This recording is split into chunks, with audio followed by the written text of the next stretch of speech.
The USS North Carolina is one of the most decorated battleships of World War II. This vessel earned 15 battle stars for its crucial role in the Pacific Theater, where it sank ships, shot down planes, and even survived a torpedo strike that killed 5 crew members. Today, it's a floating museum docked in Wilmington, North Carolina.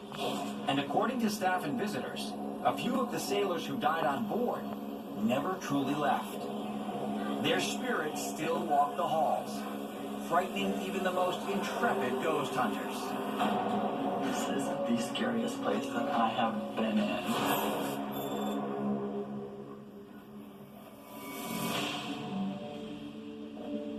In March of 2019, ghost hunters Michael Johnson, Joanna Harper, and Blake Lawson were given full access to the USS North Carolina for an overnight investigation. Perhaps against their better judgment, they decided to separate in efforts to gather as much evidence as possible. We've split up to go our separate ways right now. But I'm actually really scared. My name is Michael Johnson, and I was one of the investigators at the USS North Carolina battleship. Right now I'm down in the engine room. A lot of activity happens here. People have seen full-bodied apparitions during the day.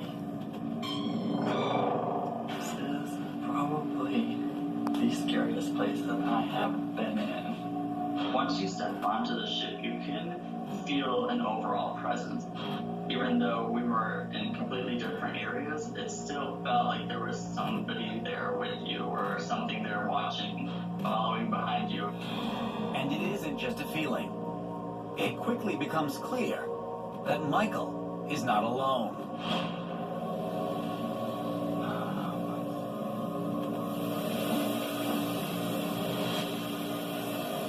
Footsteps. I heard a bunch of footsteps, but when you would turn around to see if either Joey or Blake are around me, there was nobody there. He hears footsteps in a place where there should be no other people. That's a terrifying situation, so I can imagine his heart rate's probably climbing as he hears these steps approaching. Michael then enters the medical bay, where the possibility of residual hauntings is high. Okay, here is...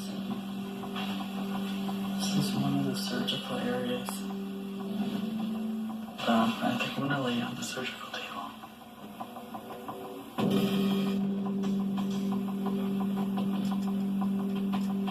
Is there anyone in this room with me?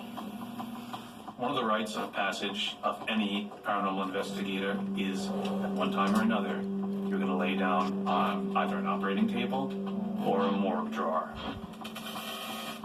To put yourself in that place almost gets you ready for that communication. And when it happens, you're vulnerable, you're prone, so it can be scary. If you hear, can you make a noise? Something is knocking. Hello? Meanwhile, Joanna, also known as Joey, is in another part of the ship, capturing evidence of her own. From an orb. I think I already got an orb. To some electronic voice phenomena, or EVP, with their camera's microphone. I think somebody's here. My name is Joanna Harper, and I was part of the USS North Carolina battleship investigation. I always go into an investigation very calm, and I don't expect anything to happen. As the night went on, it was incredible. Incredible, because of EVP captures, like this.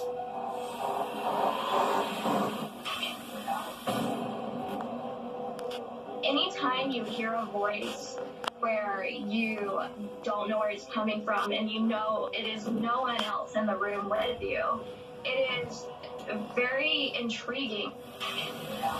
It was one of the most incredible experiences I've ever experienced in the paranormal. This place is crazy. Joey did catch a pretty good EVP. I would say it was like a class B plus or A EVP, meaning that you can understand it without headphones and it didn't sound like it was altered in any way. But of the three team members, it is Blake who has one of the most eventful and terrifying experiences of his life. What's up, man? My name's Blake Lawson. I'm one of the three people that investigated the USS North Carolina that night. So yeah, this is the lower deck. I came into a room and I heard a bang coming from one of the adjacent hallways. What was that? Don't know if y'all heard that. It sounded like a door close or latch. It wasn't the one that we just came out of. I went to walk over there and I have my phone, facing forward, my flashlight, and my camera changed from in front of it to selfie mode, which I didn't do intentionally. I accidentally turned the camera on myself. Watch that be the time I actually see something. In fact, Blake doesn't see anything at that moment, but his camera's selfie mode does. So I was actually going back to the footage to see if there was anything in front of me right before it changed, and that's when I noticed the face.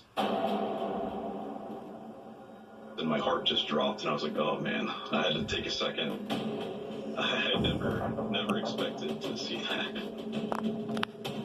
I didn't see when it was happening, thank God, because I would have probably been out of the ship. We see what appears to be a human face right over the investigator's shoulder, which almost seems to be looking down at the camera. It's a pretty distinct image of a face. Oftentimes, when it comes to a paranormal investigation, even for ones that you're filming to make a documentary of, things happen that you don't always expect. And in this case, he's doing a bit of narration, talking about where he is, what he's doing. I heard a noise coming from this hallway. And unbeknownst to him, someone is observing.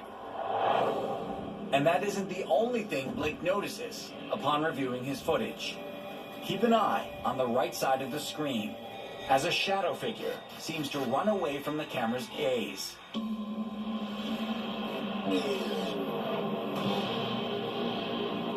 I came across the shadow figure, and I had my camera and my flashlight, and when I stepped into the room, I heard noises all around me, but I did not see the figure when it happened. You see what looks like a humanoid shadow run across in a corner. Shadow people are notoriously known for hiding in corners. They don't really like to be in your presence, really. I don't know what created that movement, that shadow, but I've watched it over and over and over in slow motion, and I can't figure it out. When Joanna, Michael, and Blake conclude their investigation and compare results, they have more than enough proof to determine that the USS North Carolina is indeed haunted. I've never had so many intelligent responses, and that to me is a 10 out of 10 as far as investigating. Overall, I think the experience left a mark on all of us just because of all the activity that happened. We weren't expecting to experience as much as we did. And it was an overall really great and exciting experience for all of us. Or almost all of them. Blake walks away with a slightly different outlook. The experience as a whole changed my life a bit, not necessarily for the better. It made me very paranoid. I never had trouble sleeping until after the investigation. Beforehand, I was always told, you never want to see an apparition that'll change your life. You'll wish you never saw it. And now, just seeing it on a video, I'm like, oh, maybe ignorance is bliss.